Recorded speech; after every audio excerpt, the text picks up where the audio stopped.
I want to go over to Fox News, and I want to hear from one Mr. Turd Blossom. His name is Karl Rove. He was a visor, and I think he was chief of staff at one point in time for George W. Bush during the height of the Iraq War. He is now a Fox News analyst, and he's going to give his opinion on the coming red wave. Tell Karl Rove, former President George W. Bush senior advisor and a Fox News contributor, about what's going to happen. Karl, good to see you. Thanks for being here. So why aren't we looking for an even bigger Republican victory next week when you think of what happened in 2010 when even more people thought we were on the right track?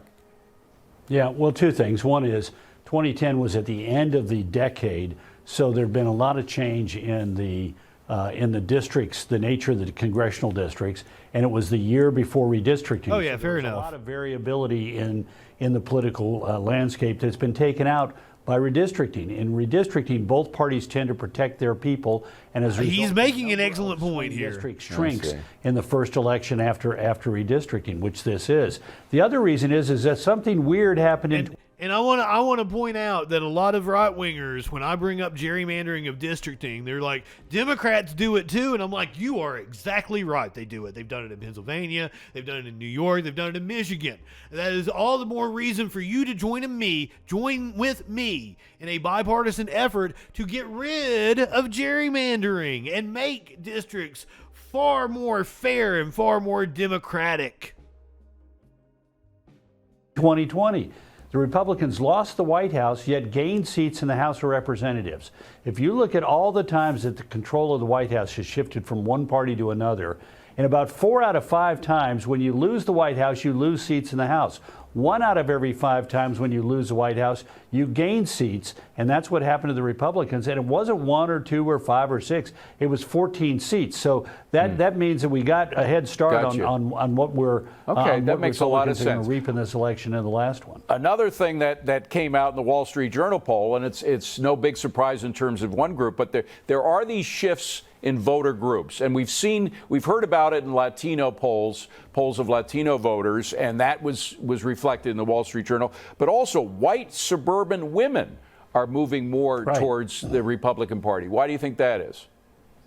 Well, I think I was referring to the past, Mox. They had gerrymandered Michigan, which Democrats had. Suburban women are dealing with every day. The general sense of the economy, crime in some areas, and in some areas the border. And most of the time I'm dubious of these so-called movements in the polls for subgroups, but this is a group that comprises roughly 20% of the total electorate. So the subsample is pretty big, and there's probably been substantial movement there. But Democrats were telling us all during the summer that the decision on abortion made by the Supreme Court was going to bring all the white suburban women back to the Democrat. We're going to talk about Wisconsin here in a second. Well, it momentarily energized some Democratic women who are otherwise apathetic. But think about it. In Gallup, it got 8% was the highest number who said it was the most important issue facing America today. And today it's 4%. A better way to look at it is Gallup has a great question, which is... But that question, what is the most important issue?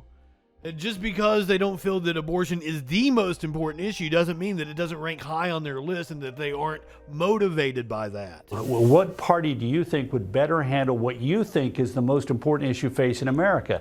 That number today is 48R, 37D. That's the second highest advantage for Republicans since this question began to be answered in the early 1940s. So if abortion were a big issue, you'd think that Democrats would be closer on that issue. But as long as we're on numbers, there's a new Gallup poll. 17% visual think the aids. country's going in the right direction. 40% approve of the performance of Joe Biden as president. 49% think the economy is poor. But now I want to point out that, what does that come out to be? 83% thinks that the country isn't headed in the right direction. Most of that 83% thinks the country needs to head in a more progressive direction, not necessarily towards the Republicans. 14% think it's excellent or good. That's what's driving the election, those sets of numbers. Well, I'm sure you've seen the power rankings that we came out with today, and they show, I think we have a screen that we can put up which the numbers show. Where would you put your guess in terms of of the number of seats that the GOP picks up in the fall. Ours has it at about 236 Republicans in the House after the elections. That's a gain of 13 seats. What do you say? So I looked over this the other day of like the competitive House seats. And it's hard for me to gauge because like the ones that are competitive, like they don't have name value. They aren't people that you know of. Well, maybe some of you do. Maybe they're your congressman, congressperson. But that was one of the reasons why we didn't really do any congressional debates during this season, is because do I pick, Katie Porter, who has a challenger but is in a lean Democratic district? Or do we watch one of the races that actually matters in the makeup of the House and we don't know who either of the people are? So that was my dilemma when it came to doing congressional debates. Well, I think that's a gain of more than 13 seats. We're now at 212. Actually, we had 213, but we got one vacancy. Oh, I'm sorry. So 236 is 23 that was without seats. the toss-ups. Yeah, go ahead. Right, yeah, and what they're assuming is that the Republicans only win half of the toss-ups. I think they might win more. I've been sort of a 20 to 25 person, leaning more towards 20. I'm now leaning more towards 20 to 25 with more on the 25 side. I want to look in depth at these races, and I'm going to be talking to my sources around the country to get a better handle on it. But candidates matter, and Republicans have fielded shit-ass candidates. Fall all one direction, and the gravitational forces are pulling in the direction of the Republicans. Now, one thing that a lot of families in America have discovered is that the down ballot races are very important. The races that usually the national media doesn't give much attention to, but those are the ones that really affect your lives concerning crime, concerning education. Are we going to see a sea change, if you will, in those down ballot issues? Well, I'm on the board of the Republican State Leadership Committee that focuses on these down ballot races. Oh, I bet you are. We're likely to see the Republicans pick up state legislative seats across the country, including some chambers, and we may be back to where we were in the 1920s for the last time, and that is with the Republicans nosing around 4,000 state legislators and Democrats holding roughly 3,000 or less state legislative seats. That hasn't happened in 90 years, and I think we may be back to that. And what about those issues, those crime issues? I mean, and what happened after that, Karl Rove? What happened after that? What happened after that, Karl Rove? District attorneys and stuff, that the ones, of course, that were funded by George Soros, that turned out to be a huge mistake. It really, I think, responsible for the Carl Troll of the nation. Are we going to get rid of some of those in this election? Well, some of them are on the ballot. Like in Texas, we have our county DAs on the ballot in this election. The problem is, in many instances, they're not on the ballot they're on the ballot when they have municipal elections. For example, in Pennsylvania, they're not on the ballot, I believe. So it really depends. But yes, the issue of crime is going to drive legislative elections and local elections in places like Wisconsin and Texas. We have a great candidate, for example, for district attorney in Tarrant County. It's the largest county in America today with a Republican DA. He's retiring, and we're likely to see a very strong Republican DA, a former judge, take his ACAB means him too. It's going to have a big impact, particularly in the places that we've seen it. I think we're going to see a couple of congressional seats flip in Oregon, and maybe a Republican governor there for the first time since 1982. In large that one is close. Of what we saw happen in Portland after the death of George Floyd. People are not going to, they're tired of it. They're not going to stand for it. Just as we saw the election of the first Republican county attorney in Seattle. Well, I will point out that Oregon, it was founded as a white supremacist state. Just saying, it was founded as a white supremacist state.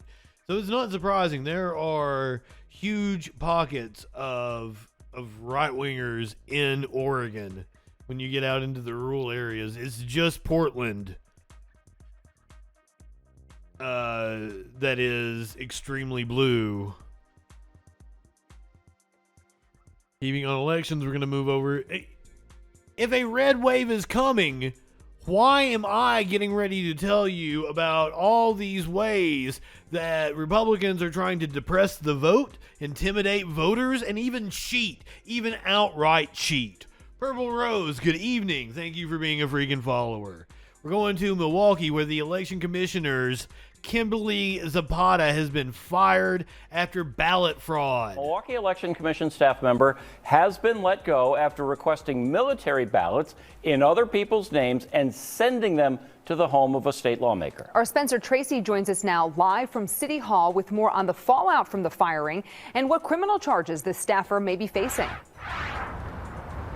Kimberly Zapata has worked for Milwaukee's Election Commission for almost a decade. She admitted to sending or trying to get military ballots in other people's names. Now, while the mayor said she did this outside of work, he says this is unacceptable.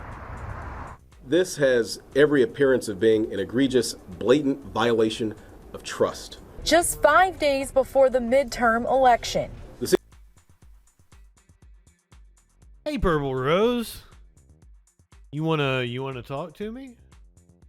You wanna have a conversation about it? I take phone calls and Discord chat. Hit exclamation point Discord, hit exclamation point phone. I won't talk to you in the chat like that because that's not fun for everybody. Also, people are listening to just the audio, so if you're not going to actually talk to me, I'm just going to ignore you and go back to the news. How am I scared?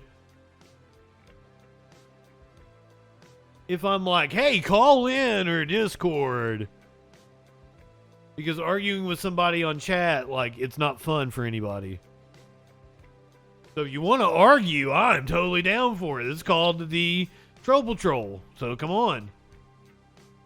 Calling me scared? It seems like you're the one that's scared. Come on. Right-wingers are morons.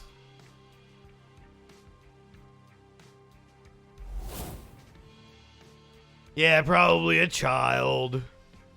Just DM with a different account or something. Do you think we're stupid? You think we're fools?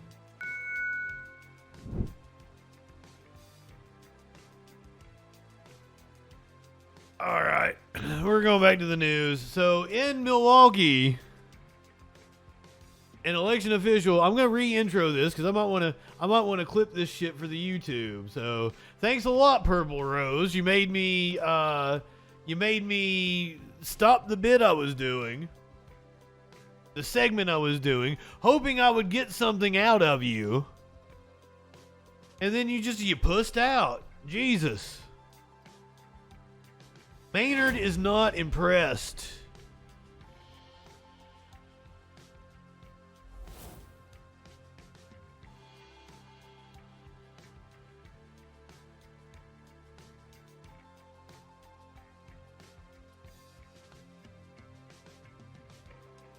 I am being serious.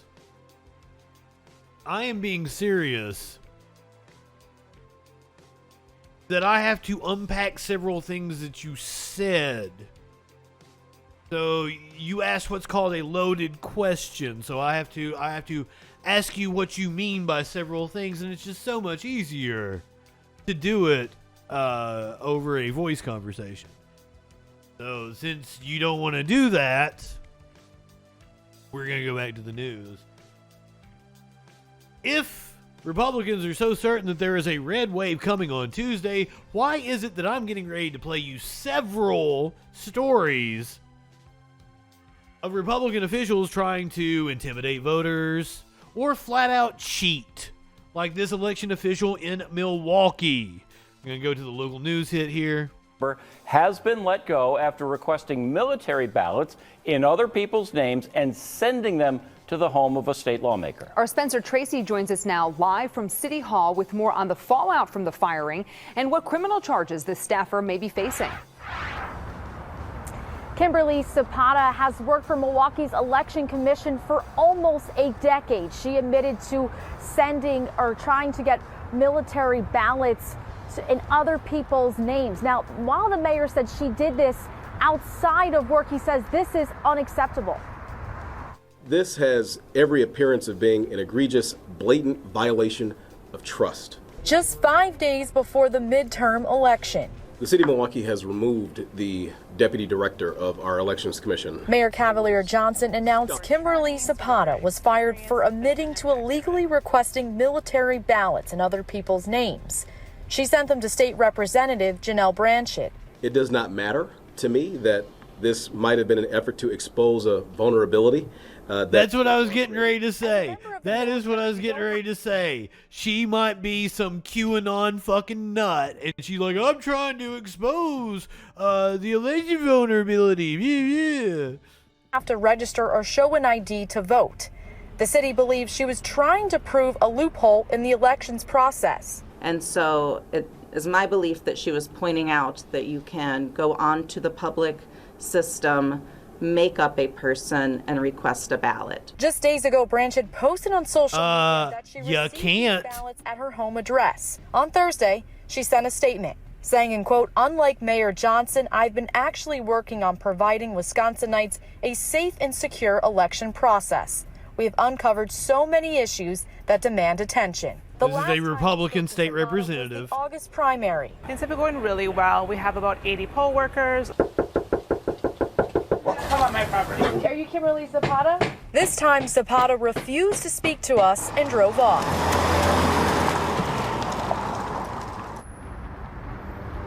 The case is now in the hands of the Milwaukee County District Attorney's Office. They say charges will be coming in the next couple of days. I actually also did reach out to Zapata's attorney, Michael Maselman, and he says they will refer to litigation in the courtroom, not the media. For now, reporting live from City Hall tonight, I'm Spencer Tracy, Fox 6 News. All right, Spencer. Thank you, Spencer. Greatly appreciate that. Good reporting from Fox 6 out of Milwaukee. That's not the only story I have for you. Remember in Florida, we've played the video a couple of times of people arrested in a voter fraud sting in Florida where they didn't really commit voter fraud. They were kind of defrauded by organizations. They were told that they could vote despite their convicted felon status, that they had their status restored. They received voter registration cards, and they voted. And DeSantis sent out a team of goons to arrest these people. Several of the charges against these people have already been dropped, of people that we have watched on this stream already. However, DeSantis is now trying to change the law to make it proactive that, like, you are in charge of finding out if you're able to register to vote. He wants to change the wording on the certificate in order to put the legal burden on the voter. And he is sending out these thugs to arrest people.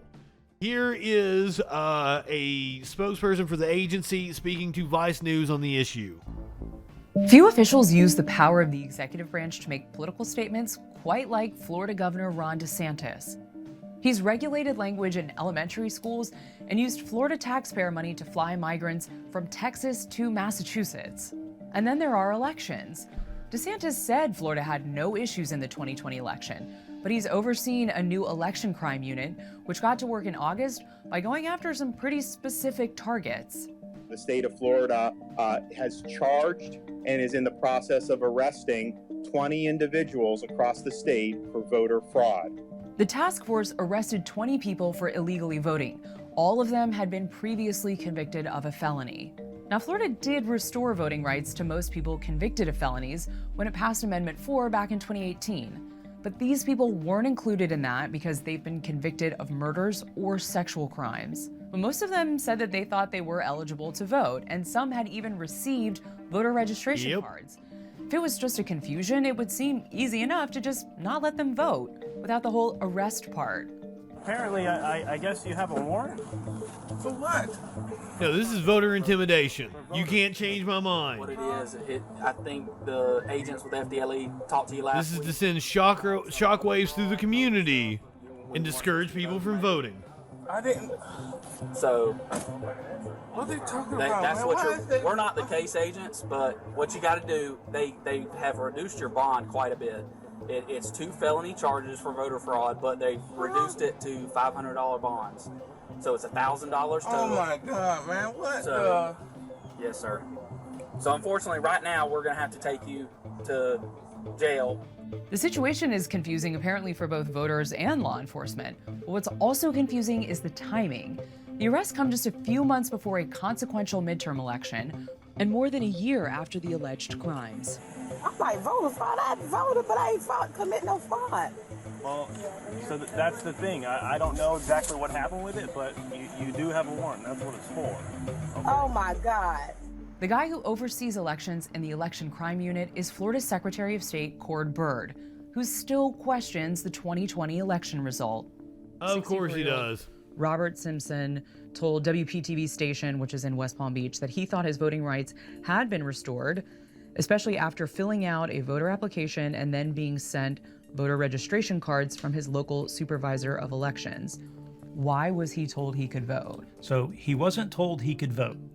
Once again, when you fill out that card, bastard, say that you are an eligible voter, we confirm that someone is a living, breathing human being, and they are sent a voter information card. And that's what it is called in statute. It doesn't say this is a legal document. It doesn't say that this means you're valid to vote. It is an informational card only that everyone receives, whether or not Motherfucker.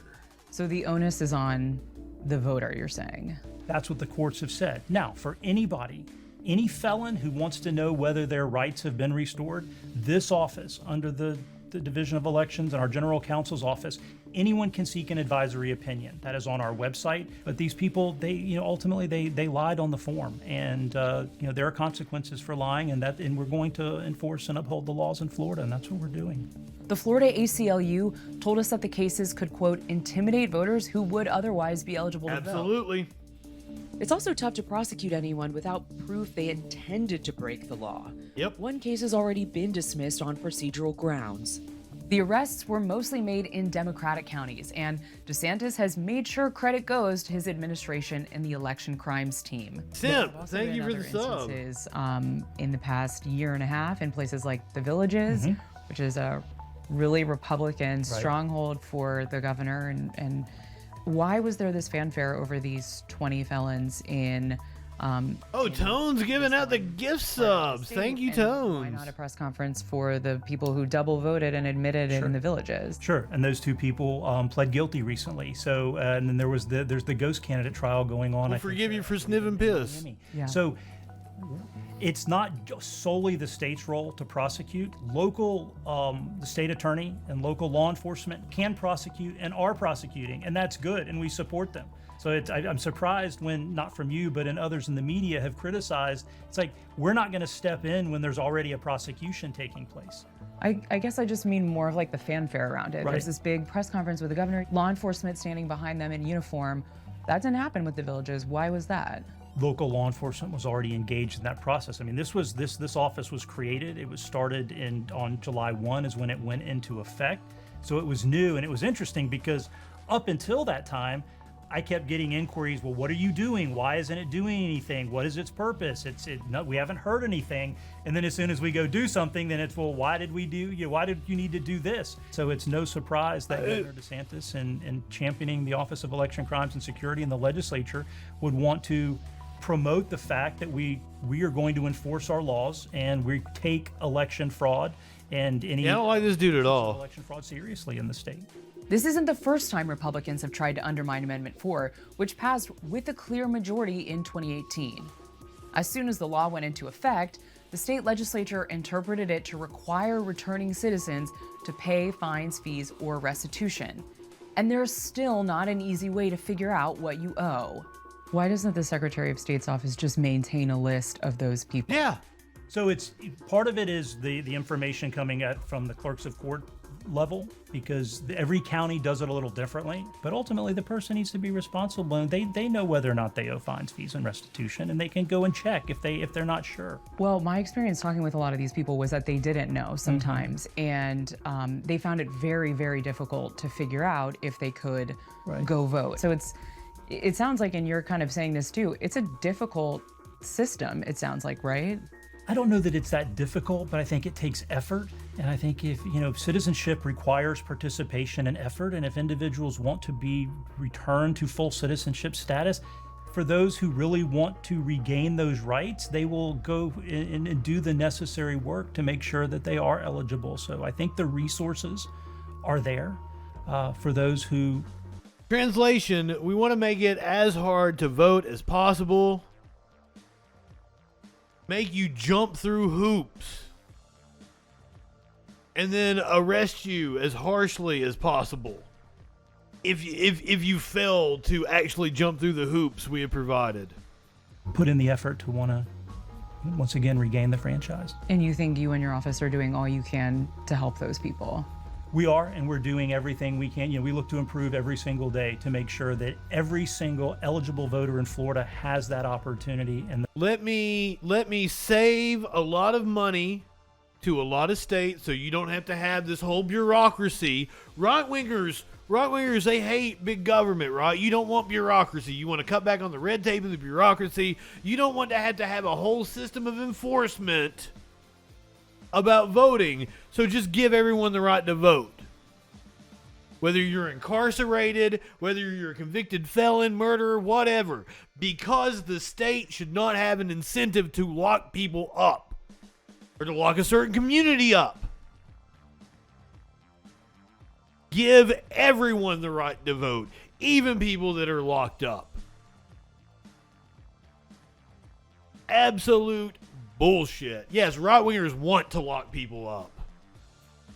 And those resources are made available to them. Oh, that was the end of it. But my God, I could have saved you, a lot of money for your enforcement bureau there. Also, Vice News for the longest time has, that was fantastic reporting. Vice has some fantastic reporting.